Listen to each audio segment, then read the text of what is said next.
दैनिक आहार के इस भाग में आपका स्वागत है, जहां वचनों के द्वारा ईश्वर हमारे आत्माओं को पोषित करते हैं।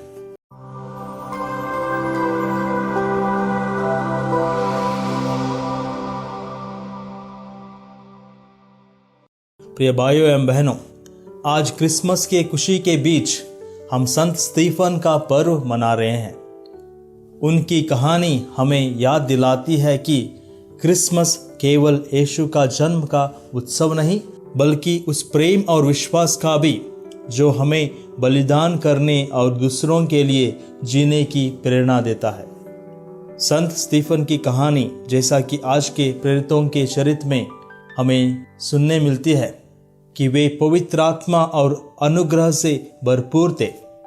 उन्होंने सत्य की गवाही दी और जब उनके खिलाफ झूठे आरोप लगाए गए तब भी उन्होंने साहसपूर्वक खड़े होकर सत्य की रक्षा की। उन्होंने स्वर्ग के खुले दरवाजे देखे और कहा, मैं देख रहा हूं कि स्वर्ग खुला हुआ है और मनुष्य का पुत्र ईश्वर के दाहिने हाथ पर खड़ा है। यह उनकी अटल आस्था का प्रमाण है। प्रभु यीशु ने आज के मत्ती के सुसमाचार में अध्याय 10 वाक्य 17 से 22 में हमें सिखाते हैं कि उनके अनुयायियों को उत्पीड़ना या सताव का सामना करना पड़ेगा। उन्होंने कहा, जो अंत तक दृढ़ बना रहेगा वही उद्धार पाएगा।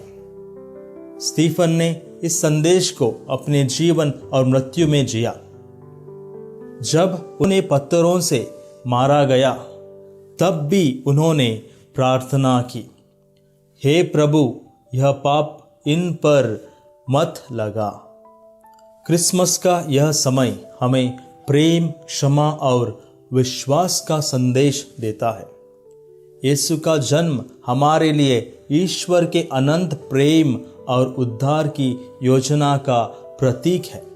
स्टीफन की शहादत हमें दिखाती है कि इस प्रेम का उत्तर हमें अपने जीवन को ईश्वर और दूसरों के लिए समर्पित करके दे सकते हैं।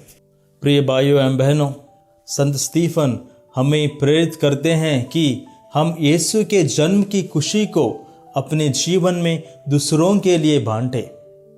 यह केवल उत्सव मनाने का समय नहीं है, बल्कि अपने विश्वास को जीने और उस साहस को अपनाने का समय है जो हमें सत्य के लिए खड़े होने में मदद करता है। आइए इस क्रिसमस के समय में हम यह प्रार्थना करें, हे प्रभु, हमें भी स्टीफन की तरह पवित्र आत्मा से भर दीजिए, ताकि हम आपके प्रेम और सत्य की गवाही दे सकें। आमीन।